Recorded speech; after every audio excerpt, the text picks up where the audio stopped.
J'entends cette erreur de prononciation tous les jours. Tous les jours, je te jure. Aujourd'hui, on va voir les erreurs de prononciation que tu dois éviter. J'ai déjà fait une vidéo sur ce thème, les erreurs que j'entends le plus souvent en tant que professeur de français. Vous l'avez adorée, je vous la mets ici. Je suis vraiment ravie qu'elle vous ait aidé et aujourd'hui je reviens dans une vidéo spéciale erreurs de prononciation. Je ne parle pas beaucoup de prononciation sur cette chaîne et pourtant c'est ô combien important. La prononciation est essentielle pour être bien compris quand tu t'exprimes en français. Alors, je vous le dis tout de suite, cette vidéo n'a pas pour objectif de vous faire peur ou de vous bloquer. Bien au contraire, c'est en prenant conscience de ces erreurs que l'on peut progresser. Alors reste attentif tout au long de cette vidéo. C'est parti. Rentrons tout de suite dans le vif du sujet, les voyelles nasales. Est-ce que tu peux prononcer ces deux mots ici? Voici le vin et voici le vent. Je répète, le vin, le vent. Donc ce n'est pas le vin, ce n'est pas le vent, ce n'est pas le vent. Non. Le vin et le vent sont deux mots constitués de voyelles nasales. Cela signifie que contrairement à une voyelle classique, l'air doit sortir par le nez. Le 1 et le an. Et souvent, vous avez tendance à les prononcer comme des voyelles classiques. Évidemment, puisque peut-être elles n'existent pas dans votre langue, les voyelles nasales les plus courantes sont les suivantes. On a le 1, 1, 1, 1, en, et on. 1, 1, en, on. Si tu veux t'entraîner, tu peux les répéter avec moi. Tu remets la vidéo 10 secondes en arrière et tu prononces jusqu'à avoir une prononciation similaire à la mienne. Bonne chance. Je te propose une phrase avec un maximum de voyelles nasales pour t'entraîner à les prononcer. Vincent chante souvent des chansons en jouant du violoncelle dans le jardin sous le vent marin. Deuxième erreur que j'entends fréquemment, qui concerne aussi les voyelles nasales. Imagine que tu es au restaurant, tu es en train de manger une belle entrecôte, bien saignante, et là tu dis cette phrase « c'est très bonne ». Mais il faudrait dire « c'est très bon ». La voyelle nasale est fermée, elle est plus courte que le « on ». Non, c'est « on ». On. C'est très bon. Si le sujet de ta phrase est féminin, tu peux dire « la soupe est très bonne ». Là, ça change puisqu'on ajoute le « e » du féminin, donc le mot se transforme en « bonne », bon masculin, bonne féminin. Et si je te dis « bon appétit », appétit c'est masculin, donc on devrait dire « bon appétit ». Et oui, mais là, il y a la liaison. Toujours la même liaison. Bon appétit, bon appétit. Passons maintenant au troisième point, la prononciation des consonnes finales. Première catégorie, les noms. Par exemple, le chat. Ici, le T est une consonne muette, on ne la prononce pas. Elle est placée en fin de mot. La majorité des T que tu verras en fin de mot ne se prononcent pas. Le chat, pas le chat. Ou encore le restaurant, pas le restaurant, le restaurant. Ensuite, les verbes à l'infinitif. Ça aussi, ça vous pose pas mal de problèmes. Par exemple, je veux te parler. Le verbe parler est à l'infinitif, donc je prononce et, parler, pas parler. On ne prononce pas le R. Le E et le R font le son et ici. Je veux te parler. J'entends aussi certaines personnes, coucou les hispanophones, qui prononcent toutes les lettres et notamment le S du pluriel. Donc ici, on dira les enfants, pas les enfantes. Et enfin, une erreur que j'entends tous les jours. Regarde cette phrase. Les enfants mangent de la soupe. ce n'est pas mangeant. Puisque ici, le ENT, c'est juste la terminaison de la troisième personne du pluriel au présent.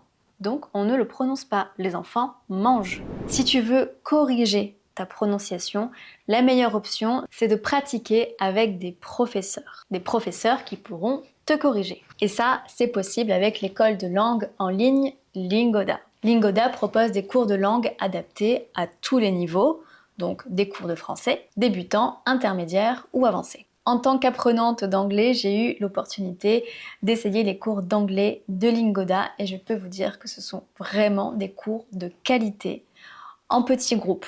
3 ou 4 personnes maximum. Les professeurs sont tous très compétents. Il y a également beaucoup de ressources qui sont mises à disposition pour pouvoir travailler de son côté, préparer le cours et réviser après le cours. Les horaires des cours sont très flexibles, ce qui te permet de prendre un cours quand tu en as envie, quand tu as du temps libre. Regardez maintenant, je vais réserver mon prochain cours d'anglais avec Lingoda. Les cours durent 60 minutes. Ils ont lieu en ligne, en direct, sur Zoom. Ils sont donnés par des professeurs expérimentés. Vous pourrez pratiquer la conversation, des points de grammaire, être corrigé sur votre prononciation, c'est ça qui nous intéresse aujourd'hui. Si vous voulez progresser rapidement, je vous encourage à participer au Sprint Challenge. Le Sprint Challenge, c'est 15 cours de français en un mois. Et le Super Sprint Challenge, c'est 30 cours de français chaque mois.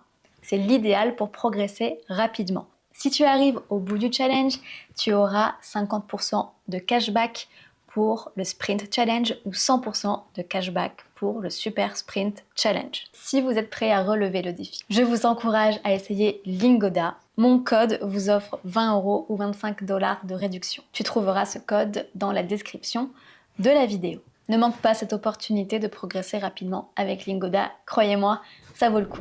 Passons maintenant au point suivant. Une erreur que j'entends tout le temps, c'est l'oubli des liaisons. Est-ce que tu peux prononcer ça? Oui, on dit bien mes amis, mes amis. Le S de mes se transforme en son Z puisqu'il y a une voyelle, le A derrière, donc ça donne mes amis. Mes amis, non, c'est une erreur. Je sais que tu as probablement des difficultés à savoir quand est-ce qu'il faut faire une liaison, puisqu'il y a des liaisons obligatoires, des liaisons optionnelles ou des liaisons interdites. On verra tout ça dans une prochaine vidéo. L'erreur que j'entends souvent vient des mots transparents, les mots qui ressemblent à ta langue maternelle. Par exemple, prenons ce mot. En français, on le prononce chocolat. Mais j'entends beaucoup d'anglophones, par exemple, qui vont le prononcer chocolate. Chocolate, chocolat, chocolate, avec le son ch au début. Non, même si le mot se ressemble et s'écrit de la même façon, il ne se prononce pas pareil, donc on dira chocolat, chocolat. Même chose par exemple pour crocodile ou éléphant ou lion. Ça fait beaucoup d'animaux de la jungle. Je pense pas que tu utilises ces mots tous les jours ou que tu rencontres souvent des lions et des crocodiles. Mais enfin bon, c'est juste pour te montrer que ces mots s'écrivent de la même façon, mais ne se prononcent pas pareil. Passons au point suivant, ou plutôt à la lettre suivante. Une lettre qui pose beaucoup de problèmes. Le U. Allez, prononce avec moi. Tu. Rue. Nu. Vu. Sur. Je crois que ce son n'existe qu'en français, donc évidemment il n'est pas facile à prononcer, ce U. Une petite technique de prononciation. Tu sais probablement faire un I, le I. Donc il suffira de faire le mouvement du I et d'avancer petit à petit tes lèvres. Ça va se transformer en U. Là je fais un I avec le sourire. Hein. I. Dis-moi en commentaire si tu as essayé cette technique et si elle est efficace.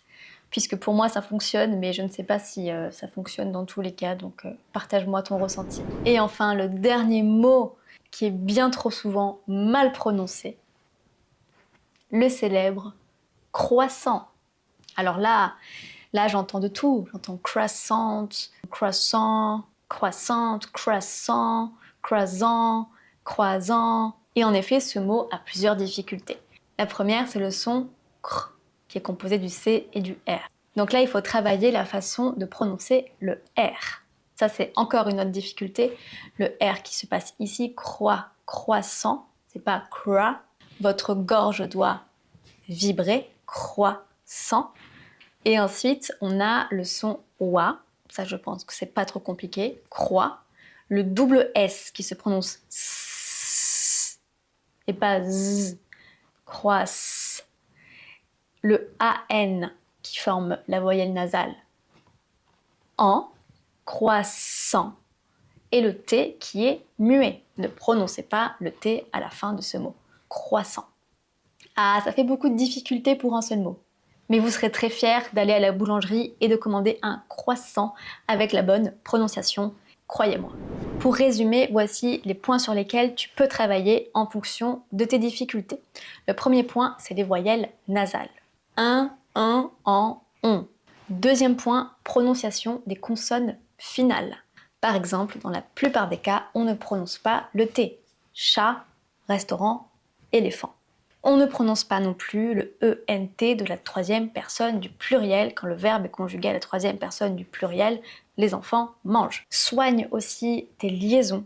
Les liaisons sont importantes et participent à créer cette mélodie, ce rythme dans la prononciation. Attention également aux mots transparents, les mots qui se ressemblent en français et dans ta langue, que tu auras forcément envie de prononcer de la même façon que tu le connais déjà. Travaille également ce U, I et le R français. Voilà, je pense que la prononciation française n'a plus aucun secret pour toi. Dis-moi en commentaire quelles sont tes difficultés de prononciation. Je ferai peut-être une vidéo à ce sujet. N'oublie pas de t'abonner à la chaîne Français avec Nelly et de mettre un j'aime à la vidéo, comme d'habitude. Eh bien moi je vous souhaite une excellente journée. Je vous dis à bientôt dans une prochaine vidéo. Prenez bien soin de vous. Salut!